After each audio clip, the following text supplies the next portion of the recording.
Hello and welcome back students to today's lesson of Standard 9th History, India's Internal Challenges.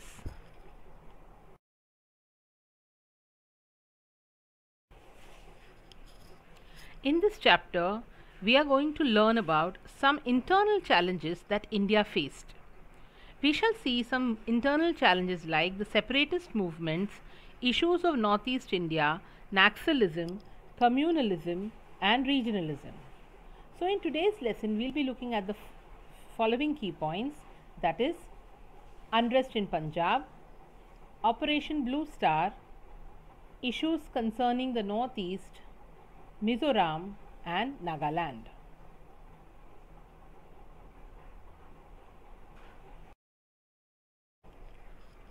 Let us see what was the reason for the unrest in Punjab. Akali Dal was a major political party in Punjab. It is also called as the Shiromani Akali Dal. It is a Sikh-centric state political party in Punjab, which is also the second oldest in India after Congress. It was Akali Dal that was founded in 1920. And it has always worked for the benefit of the Punjabi speaking people and the Punjabi religion. It has worked towards safeguarding the culture, the traditions of the Sikh people. In 1973, the Akali Dal passed a resolution and the following demands were made. The demands were that first, that Chandigarh should be made part of Punjab. Also, that the Punjabi speaking parts in other states should also be included in Punjab. The third demand was that the recruitment of people from Punjab in other states should also be increased. And they also asked for more autonomy to the state of Punjab, that is more independence. The center should not have much interference in the state affairs and the state should be left alone, left independent to manage its affairs. That was what the Akali Dal had demanded in the resolution that they had made at Anandpur Sahib in the year 1973.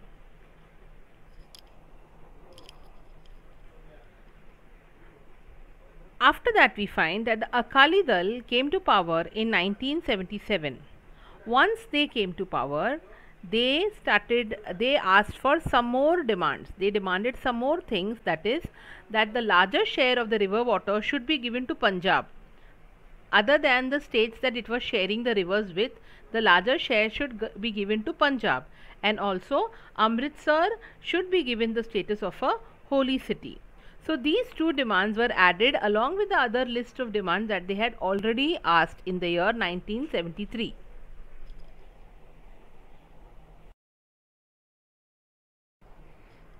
In 1980, the movement for an independent Khalistan took root in Punjab.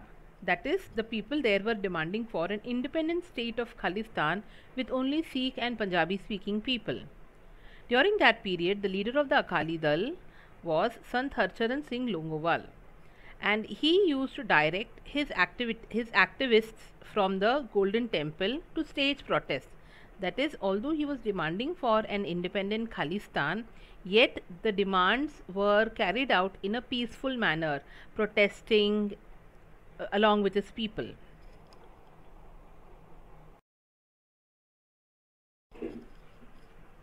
On the other side of the Golden Temple, armed followers started gathering around the staunch Khalistan supporter Sant Jarnail Singh Bhindranwale. That is, there were two groups of people now demanding for the same independent Khalistan, one following the peaceful way and the other following the armed struggle.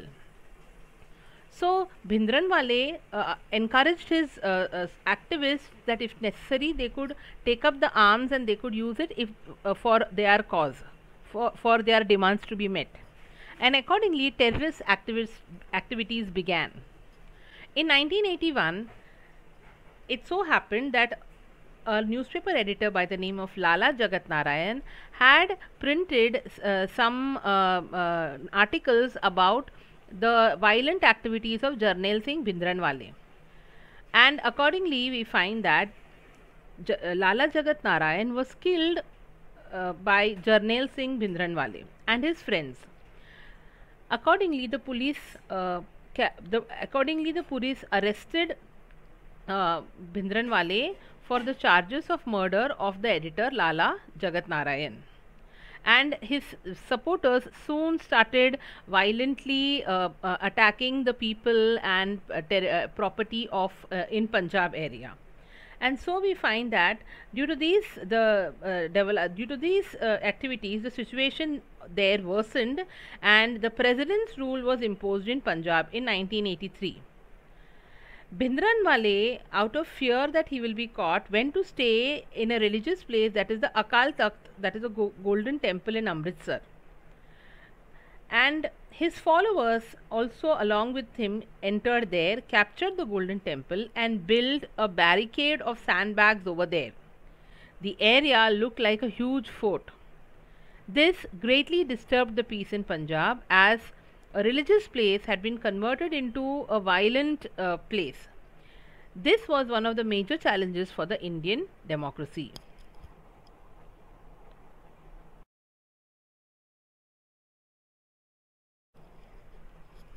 With the imposing of the president's rule, it became very important that the terrorists who had gathered or who had taken up the golden temple be removed from there. Hence, an operation was started wherein a military operation was started wherein they would get rid of these terrorists. This was called as Operation Blue Star.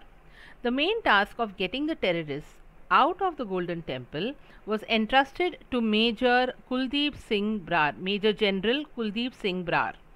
On the morning of 3rd June 1984, the mission Operation Blue Star started, and it ended on 6th June, that is 3 days later in 1984. In this military operation, the Indian Army functioned with great restraint, as it was a religious place and there could be some other people also. Hence, they had to work with great caution, great restraint, great control. The operation ended with the death of Bhindranwale and other terrorists.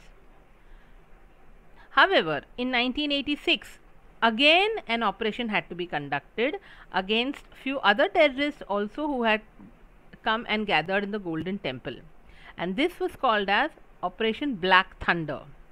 After this action was taken and the place was rid of all the terrorists, the process of establishment of peace in Punjab picked up momentum.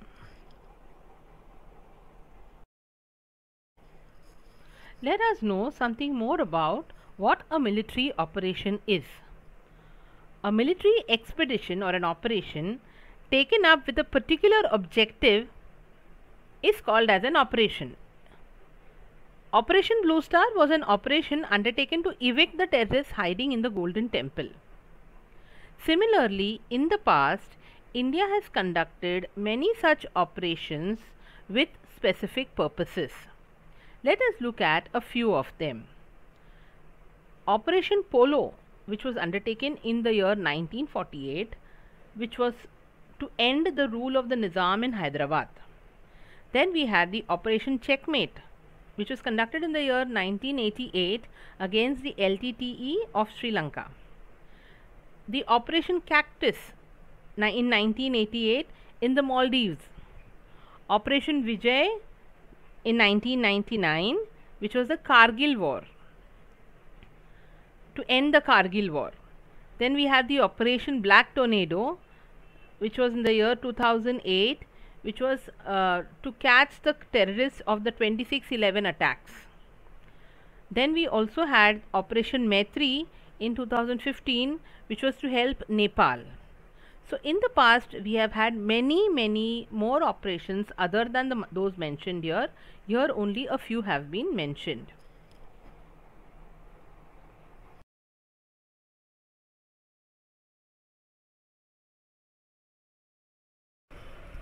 Let us now move on to the northeast part of India and look at the internal issues from the northeast which was causing a great deal of disturbance to India.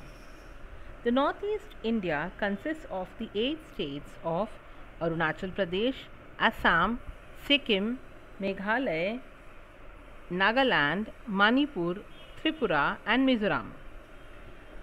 The international borders of India touch each of the states to varying extents.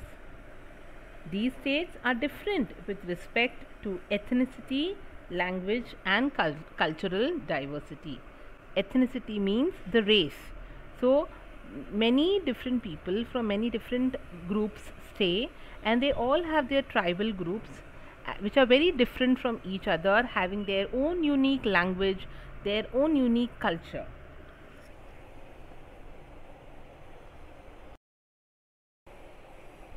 After independence, the first Prime Minister of independent India, Pandit Jawaharlal Nehru, took the lead in bringing the tribes living in these areas into the mainstream of the country. In 1954, for that, he formed the Northeast Frontier Agency, the NEFA area, which comprised of the territories on the Sino-Indian border and the tribal areas towards the north of Assam. Sino-Indian border means the Indian-Chinese border, the border that India shares with China.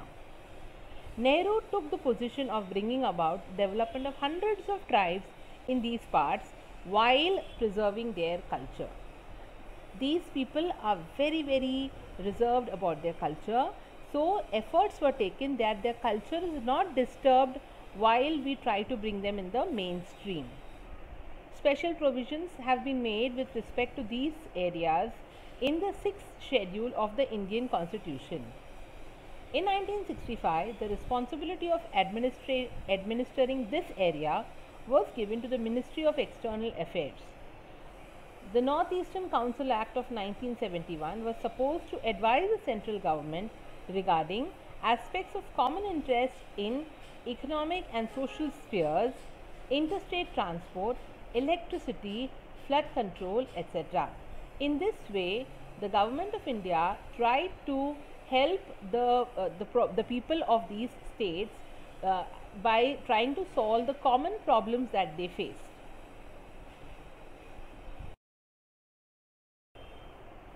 Let us now look at the state of Mizoram. The tribes in northeast India have an ancient history. When India became independent, the government gave administrative autonomy to the districts of Mizo majority areas of the Lushai Hills. Administrative autonomy means the independence to take care of their own administration, to take care of their own areas the way they wanted to. At the same time, Mizo majority means Mizo was a community in the northern areas, and in that the Mizo community, wherever they stayed, that those areas were called as the Mizo majority areas. So when the government, when India became independent, the government of India gave the ruling authority to the Mizo majority areas and the of the Lushai Hills to the same people, and they also gave them administrative autonomy. When the States Reorganization Commission was appointed in 1954, the expectations of the people in this area grew. They thought that they would be given the same administrative autonomy and that it would be continuing. Mizo leaders started demanding an autonomous Mizo province. They started saying that they wanted a separate province only for themselves, only for their community to stay. In 1959, the territory of Mizoram experienced severe drought. Drought is when there is scarcity of water. So Mizoram experienced drought at that time, and during that time, after that famine, it led to a famine, and the Mizo leader Lal Denga served the common people a lot.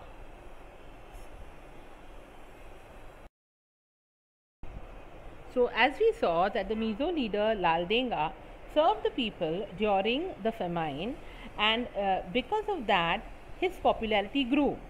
In 1961, Lal Denga established an organization called as the Mizo National Front, that is the MNF. He asked the government for a Greater Mizoram, which would be an independent nation carved out of Tripura, Manipur and the Mizo majority areas from the Lushai Hills. So he demanded for a Mizo majority state, a Mizo majority nation, and he called it as Greater Mizoram. In March 1966, Mizo National Front, the MNF, announced the emergence of independent Mizoram. At that time, Prime Minister Indira Gandhi handled the situation firmly and suppressed the rebellion, as every state would be demanding independence, or every group, small group, would be demanding independence, and the government could not agree to everybody. Hence, our Prime Minister Indira Gandhi handled the situation firmly and suppressed the rebellion. When the situation calmed down in 1972, the Mizo majority area was given the status of a union territory. In 1985, Prime Minister Rajiv Gandhi had an agreement with the Mizo National Front, that is the MNF again, and Mizoram was given the status of a full-fledged state, and Lal Denga became the Chief Minister of the state. Let's look at the state of Nagaland. The Naga tribe in Northeast India is known as a martial tribe. That is, this tribe of people paid attention to a lot of martial arts and trained themselves and led a life of extreme discipline and trained in the martial arts.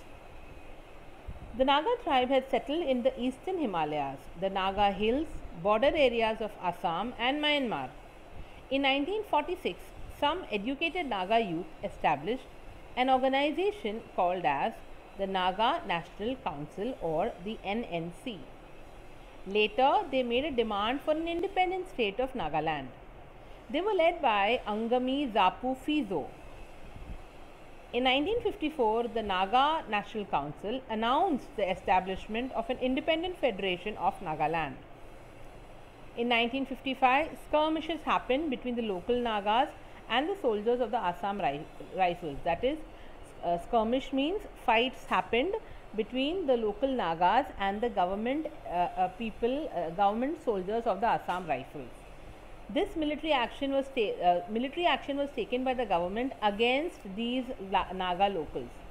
Several rounds of discussion took place between the central government and the Naga National Council. The central government decided to give the Naga majority territory the status of a union territory. Nagaland was made a full-fledged state on 1st December 1963 by putting together the Naga majority territory and part of Twinsang.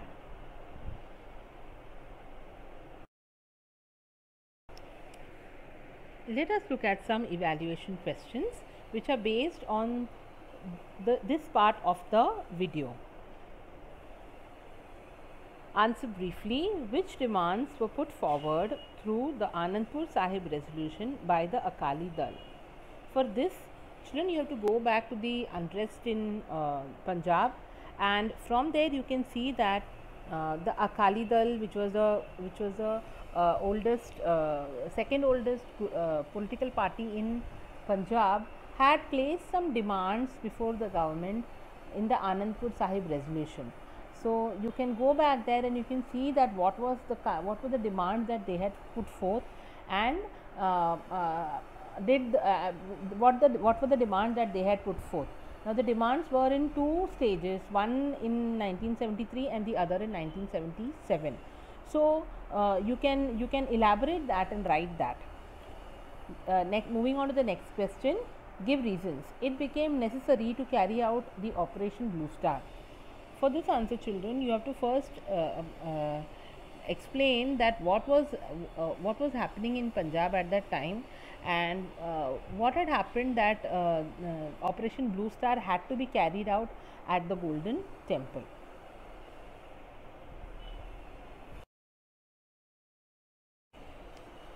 Thank you for watching the video, children. I hope this video has been useful to you. We will be soon back with another module of the same lesson. Till then, happy learning.